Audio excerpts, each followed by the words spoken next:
I watched the typing bubbles on my phone screen dance for what felt like an eternity. Appearing, disappearing, appearing again. My heart pounded as I waited for Daniel's response about watching my daughter Emma on Saturday. This was the moment of truth. Would he finally understand what he'd put me through all these years? Let me back up and tell you how we got here, because the relationship between Daniel and me didn't start out this broken. Growing up, Daniel was my hero. He was 3 years older, and I followed him everywhere. When I was 7 and he was 10, he taught me to ride a bike, running alongside me in the summer heat until his shirt was soaked with sweat. When I was bullied in middle school, 14-year-old Daniel confronted the kids who'd been tormenting me. He got attention for it, but he never complained. That's what brothers do, he said, ruffling my hair. Something changed after Daniel went to college. Maybe it was the independence, or the new friends, or just growing up and growing apart. He came home less and less. When he did visit, he seemed distracted, always checking his phone, always having somewhere else to be. After graduation, he moved back to town, taking a job in marketing at a tech startup. We lived 20 minutes apart, close enough that staying connected should have been easy. But it wasn't easy. Not for him, anyway. The first real sign came about 5 years ago, shortly after my daughter Emma was born. My wife Jessica and I were exhausted new parents, running on 2 hours of sleep and cold coffee. The washing machine broke, flooding our laundry room with soapy water. I called Daniel, asking if he could help me move the machine out so I could clean up the mess and get a repair person in. He was literally at a coffee shop 3 blocks away. I could hear the espresso machine hissing in the background. Man, I wish I could, but I'm meeting someone in like 10 minutes, he said. Rain check. I ended up paying a handyman $200 for a job that would have taken Daniel and me 30 minutes. When I mentioned it later, he shrugged. Why didn't you just wait until the weekend? I could have helped then, but he couldn't have. That weekend, he went hiking with friends upstate. The incidents piled up slowly at first, then faster. When Emma was 2, she had to go to the emergency room for a severe allergic reaction. Jessica rode in the ambulance with her while I followed in our car, my hand shaking so badly I could barely grip the steering wheel. I called Daniel from the hospital parking lot, my voice cracking, needing someone from my family there, needing my brother. Oh man, that's scary. But I'm at this networking event for work. It's really important for my career. Text me updates though, okay? I'm sure she'll be fine. She was fine, thank God. But I sat in that hospital waiting room for 4 hours, surrounded by strangers, while my brother made small talk over cocktails and business cards. Then came the snowstorm incident that really opened my eyes. It was January, one of those brutal Midwest winters where the cold physically hurts your face. I've been working late, trying to finish a project before the deadline. When I came out to the parking lot at 9 p.m., my car was dead. Completely dead. The temperature was dropping fast, already below 0 with the wind chill. I tried jumping it myself with a portable battery pack, but it was too cold, or the battery was too far gone, or both. I called Daniel. He answered on the 4th ring, and I immediately heard music thumping in the background, people laughing and shouting. Hey, what's up? He yelled over the noise. My car died at work. I'm stuck in this parking lot, and it's freezing. Can you come jump it, or give me a ride home? Oh man, that sucks. Where are you? The industrial park off Highway 12. There was a pause. Dude, I'm at Jake's place. We're having this thing. I know you're busy, but I'm really stuck here. According to my phone, you're 10 minutes away. Another pause, longer this time. I could hear someone calling his name in the background, a woman's voice, laughing. I really can't leave right now. Can you call AAA or something? Daniel, I'm freezing. It's gonna take AAA at least an hour, probably more in this weather. Sully, man, bad timing. I'll catch you later, okay? He hung up. I sat in that car for 2 hours and 15 minutes. I ran the portable heater I kept for emergencies until the battery died. I wrapped myself in the emergency blanket from my trunk. I watched my breath fog the windows, then watched the fog freeze into delicate patterns of ice. My fingers went numb even inside my gloves. I started shivering so hard my teeth chattered. AAA finally came. The driver, a guy named Ron with a thick gray beard, got me started and followed me home to make sure I made it. You got family in the area? He asked before he left. Yeah, I said. Edo. Good. Nights like this, you need people you can count on. I didn't tell him my brother had been at a party 10 minutes away. When I got home, Jessica took one look at my face, pale and drawn, my lips still tinged blue, and pulled me into a hug. What happened? I told her everything. She was quiet for a long moment, then said, you could have died out there. I know. And Daniel was 10 minutes away. I know. She didn't say anything else that night, but I could see her thinking, processing, filing it away. The basement flooding happened 2 months later. We'd had an unusually warm spell that melted the snow too fast. At 3:15 in the morning, Jessica shook me awake. I hear water. We ran downstairs to find water seeping through the foundation, already 2 inches deep and rising. All the boxes we'd stored down there, all of Emma's baby things we'd been saving, photo albums, holiday decorations, Jessica's grandmother's quilts, everything was getting soaked. I called Daniel while Jessica started grabbing boxes and hauling them upstairs. The phone rang 6 times before he answered, his voice thick with sleep. Hello, Daniel, my basement is flooding. I need help moving stuff before it all gets ruined. What time is it? 3 in the morning.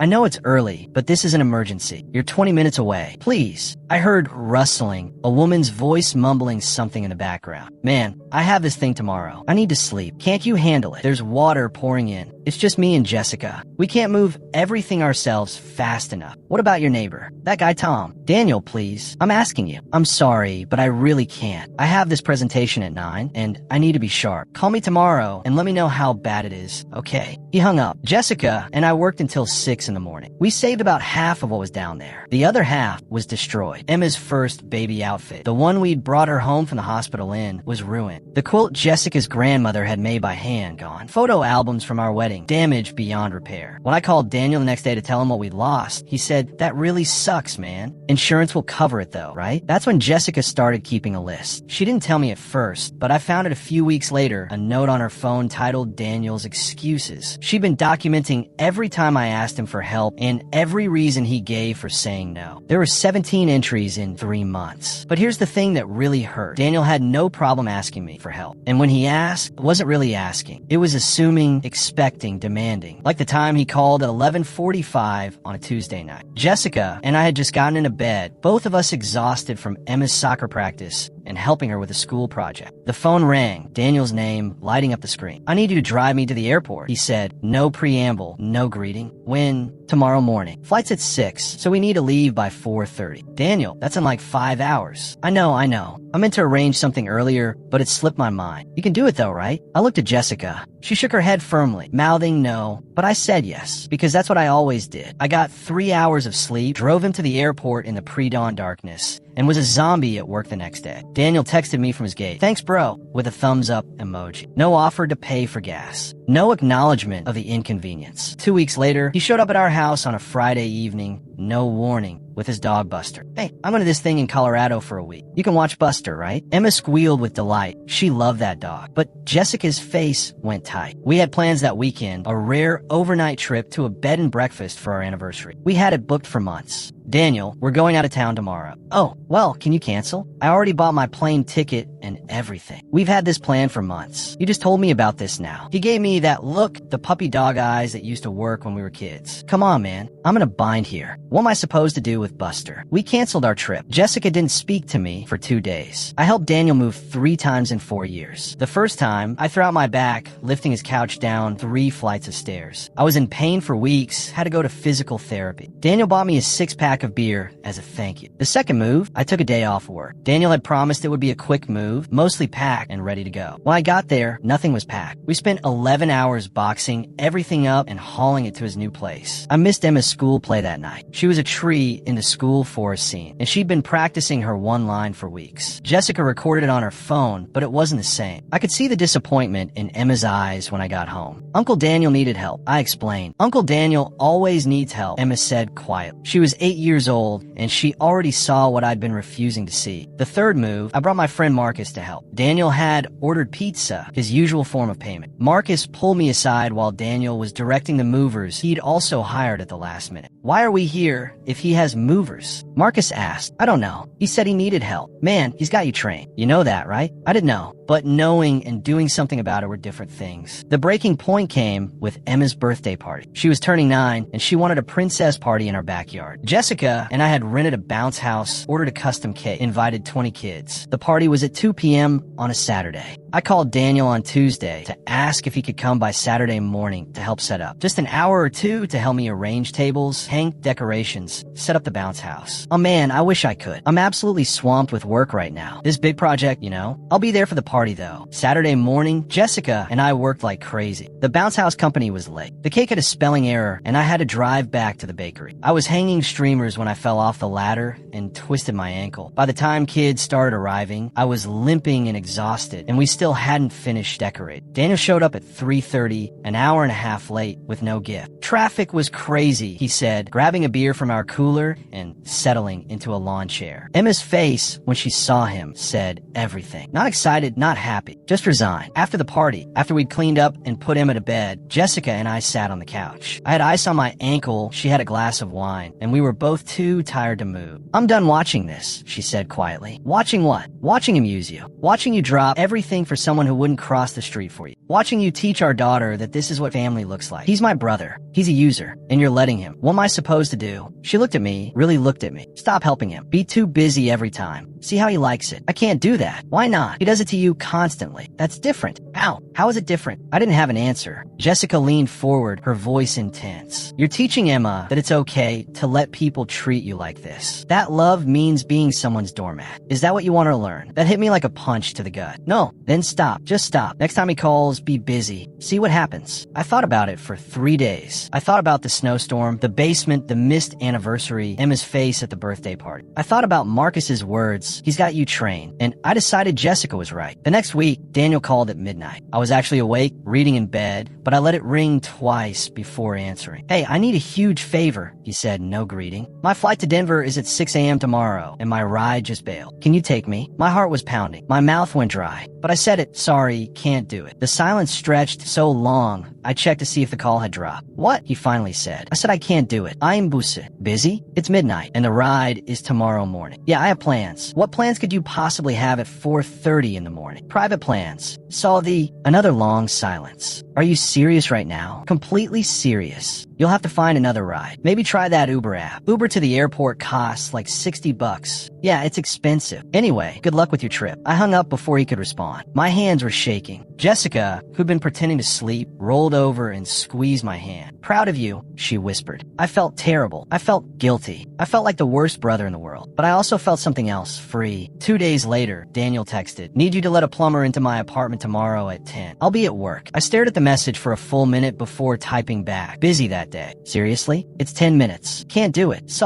"What the hell is going on with you?" I didn't respond. Over the next 3 weeks, I turned him down 6 more times. Each time got a little easier. Each time, his responses got more frustrated, more confused, more angry. "Can you watch Buster this weekend?" "Busy." "Can you help me pick up a couch I bought?" "Busy." "Can you proofread this report for work?" "Busy." His texts started coming at weird hours. 3 in the morning. "Why are you doing this?" 5 a.m. "Did I do something wrong?" 2 in the afternoon. "Mom says you're mad at me, but won't tell me why." I didn't respond to any of them. Then came the Sunday he showed up at my house. Jessica saw him first. "Daniel's in the driveway," she said, peering through the living room blinds. I joined her at the window. Daniel was getting out his car, looking at our house like he was trying to solve a puzzle. The doorbell rang. We didn't move. It rang again and again. "Michael, I know you're home. Your car's in the driveway. Open up." Emma came downstairs, confused. Why isn't anyone answering the door? "Uncle Daniel and Daddy need some space right now," Jessica said gently, guiding her back upstairs. The doorbell kept ringing. Then Daniel started knocking, then pounding. "Michael, come on, man. What is going on? Why won't you talk to me?" I watched him through the blinds. He looked genuinely distressed, running his hands through his hair, pacing on our porch. Finally, he walked back to his car. But he didn't leave. He just sat there, staring at our house, at my car for 20 minutes. I could see him on his phone, probably texting me, probably calling. My phone was on silent upstairs. Eventually, he drove away. "That was hard to watch," Jessica said. "Yeah, but necessary." "Yeah." That night, my mom called. "Daniel says you won't talk to him. What's going on?" "He's being dramatic. He says you're ignoring him and won't help him with anything. He says you're being cruel." I took a deep breath. "Mom, when my car broke down in that snowstorm in January, where was Daniel?" "I don't know, honey. At a party 10 minutes away. I sat in below zero weather for over 2 hours while he partied." Silence. "When my basement flooded at 3 in the morning, where was Daniel?" "Michael, in bed, refusing to help because he had a presentation the next day." Jessica and I lost irreplaceable things because we couldn't move everything ourselves fast enough. "He's your brother." "Exactly. He's my brother." So where was he for Emma's birthday party setup? Where was he when I needed help with literally anything? But when he needs something, I'm supposed to drop everything immediately. More silence. Then, quietly, I didn't know it was that bad. It's been that bad for years. I'm just done pretending it's okay. The real confrontation came at Mom's birthday dinner the following week. She'd chosen Antonio's, her favorite Italian restaurant, the one with the checkered tablecloths and the owner who knew everyone by name. It was Mom, Dad, Daniel, my sister Rachel, Jessica, and me. Dinner was awkward. Daniel kept trying to catch my eye, but I focused on my food, on Emma's chatter, on anything else. Rachel, who'd clearly heard about the situation, kept glancing between us like she was watching a tennis match. After dinner, we walked out to the parking lot together. The evening air was cool, comfortable. Mom was happy, talking about the tiramisu, about how nice it was to have everyone together. Then Daniel's car wouldn't start. "Are you kidding me?" he muttered, turning the key again. "Nothing. Battery must be dead." Dad immediately started toward his car. "I've got jumper cables." Rachel pulled out her phone. "I can look up how to do it." Mom started fussing. "Oh no, on my birthday. What bad luck." Everyone was mobilizing to help. Everyone except me. I stayed exactly where I was, leaning against my car, calmly scrolling through my phone. Daniel noticed. Of course he noticed. "Michael, you coming?" I didn't look up. "No, I have plans after this." The parking lot went quiet. Even the traffic noise from the street seemed to fade. Daniel stared at me. "What?" "I have plans." "Can't help. It's Mom's birthday." "How do you have plans?" I finally looked up, meeting his eyes directly. "Same way you had plans during Emma's recital last month." She kept looking at the door, waiting for Uncle Daniel. "Remember? You texted me a picture of you at that concert instead." His face flushed. "Same way you were busy when my basement flooded and I was knee-deep in water at 3 in the morning, losing everything we'd stored down there." "Michael," Mom started. "Same way you couldn't help when my car broke down in January and I nearly got frostbite waiting in that parking lot. You were at a party, 10 minutes away." The silence was absolute. A couple walking to their car stopped and stared. Through the restaurant window, I could see people at tables near the glass watching us. "That's different," Daniel stammered. "How exactly?" Because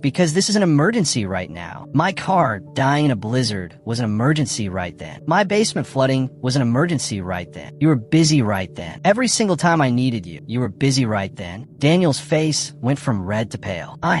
You didn't what? Didn't think I'd notice? Didn't think it mattered? Didn't think I'd ever stop being your personal assistant?" Dad quietly put his jumper cables away. Rachel had her hand over her mouth, and I couldn't tell if she was horrified or trying not to laugh. Mom looked between us. Her birthday joy completely evaporated. "Boys, I'm done." "Daniel," I said, my voice steady. "I'm done dropping everything for someone who won't cross the street for me. I'm done teaching my daughter that this is what family looks like. I'm done." I got in my car and drove away. In the rearview mirror, I saw them all standing there, frozen in the parking lot lights. My phone started ringing before I even got home. "Daniel," over and over. I let go to voicemail. Then the text started. "That was completely uncalled for. You embarrassed me in front of everyone." "On Mom's birthday, really? You're being petty and cruel." I didn't respond. But Rachel did in the family group chat. "Remember when I asked you to help set up for my wedding and you said you couldn't because you'd bought concert tickets? I had to hire someone. Cost me $300. "Daniel, that was years ago." "Rachel, so? Michael's supposed to forget his stuff, but we're supposed to excuse yours." Then Mom chimed in. "Daniel, when I had my colonoscopy last year, I asked you to pick me up afterward. You said you had plans. I had to take a taxi home while still sedated. The driver had to help me into my house." The group chat went silent. I showed Jessica the messages. She read them, then looked at me. "How do you feel?" "Terrible, relieved, guilty, free, all of it. That's normal. Is it working? Or am I just being petty like he says?" She took my hand. "You're teaching him what you've been trying to tell him for years. Sometimes people don't hear words. They have to feel consequences." 2 weeks later, Daniel texted me directly. "I'm moving to a new apartment next month. Can you help? I have 3 different dates you could choose from. The 15th, 22nd, or 29th. Whatever works for you." The fact that he offered multiple dates, trying to accommodate my schedule, wasn't lost on me. It was the first time he'd ever done that. I typed back, "Busy all 3 days." The typing bubbles appeared immediately, then disappeared, then appeared again, then disappeared. Finally, "What about the weekend after?" "Also busy." The bubbles danced for a long time. Then, the weekend after that, "Busy." "Michael, come on. I'm trying here. Are you?" Because I don't see an apology. I don't see any acknowledgement of what you've done. I just see you trying to get me to help you move again. The bubbles appeared and disappeared for 5 minutes straight. No response came. That's when I decided to test him. Really test him. I typed, "My babysitter just canceled for Saturday. You free to watch Emma?" I watched those bubbles appear and disappear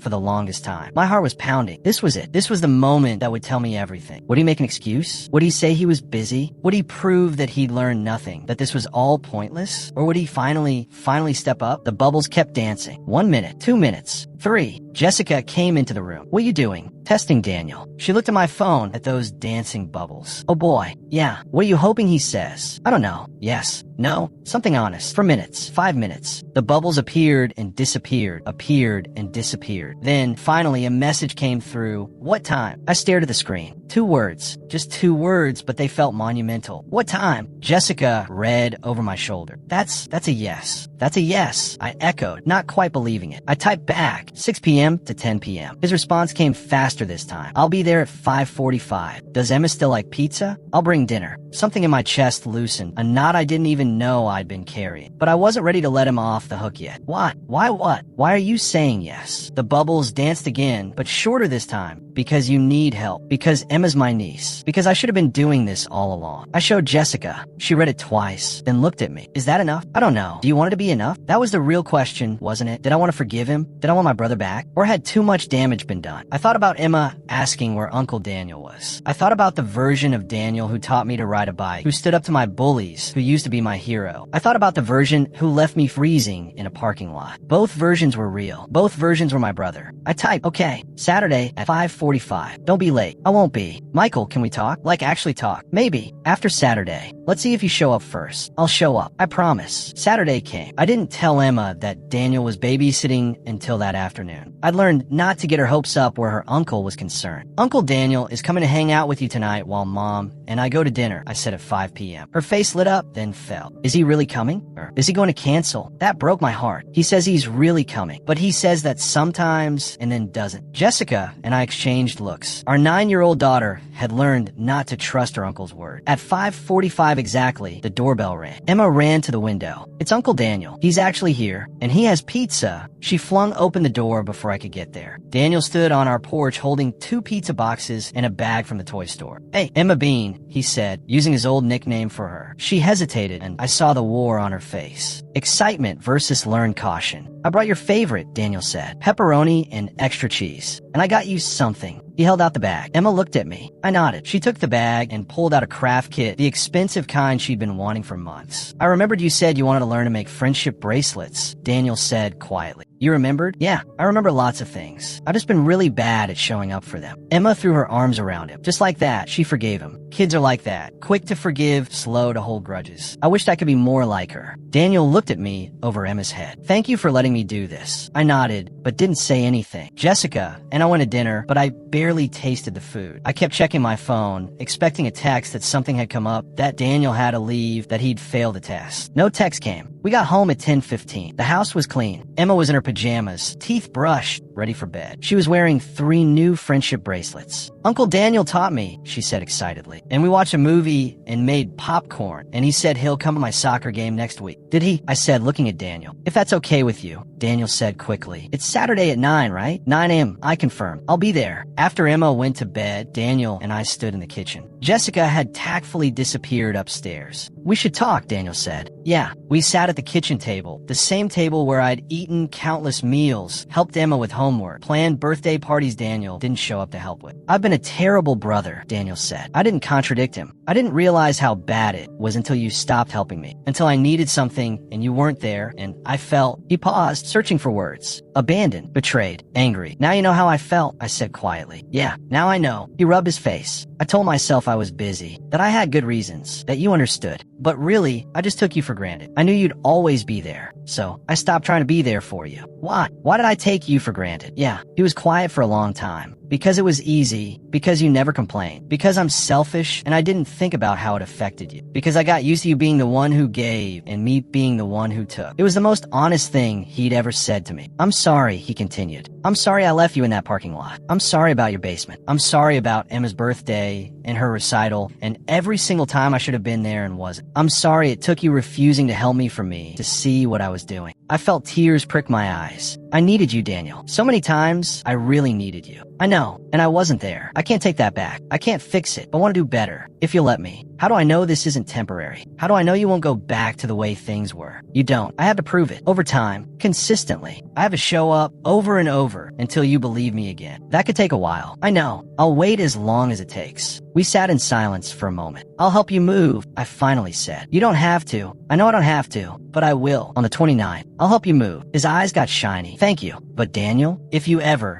leave me hanging like that again, we're done. For real. No more chances. I understand. I won't. I promise I won't. He showed up to Emma's soccer game the next Saturday. And the one after that. And the one after that. When my car started making a weird noise, he came over and helped me figure out it was just a loose belt. When Jessica's birthday came around, he showed up early to help me set up the surprise party. When moving day came, he had everything packed and ready. The move took 4 hours instead of 11. He bought lunch for everyone who helped. He thanked me 6 times. It's been 8 months now. He's not perfect. He canceled plans once, but he called 3 days in advance and had a legitimate reason. He's trying, really trying. Last week, my babysitter canceled last minute. Before I could even text Daniel, he called me. Hey, I saw on Emma's schedule that you guys have plans tonight. Did you need me to watch her? I'd shared Emma's schedule with him months ago, not really expecting him to check it. But he had. Yeah, actually, if you're free, I'm free. I'll be there in 20 minutes. He was there in 15. We're not back to where we were when we were kids. Maybe we'll never be, but we're building something new, something more honest. A relationship where both of us show up, both of us try, both of us care. Jessica was right. Sometimes people don't hear words. They have to feel consequences. Daniel had to feel what it was like to be on the other side, to need help and not get it, to be the one waiting and wondering and disappointed. And I had to learn that it's okay to have boundaries, even with family, especially with family. Emma asked me the other day if Uncle Daniel was fixed now. He's not broken, I told her. He just forgot how to be a good brother for a while. But he's remembering because you taught him, because we both learned something. She thought about that, then nodded. I'm glad he's remembering. I missed him. Me too, sweetheart. Me too. If you enjoyed this story, like and subscribe for more real-life stories about family, relationships, and learning to stand up for yourself. Sometimes the people we love need to learn what it feels like to be in our shoes. And sometimes, if we're lucky, they actually learn the lesson.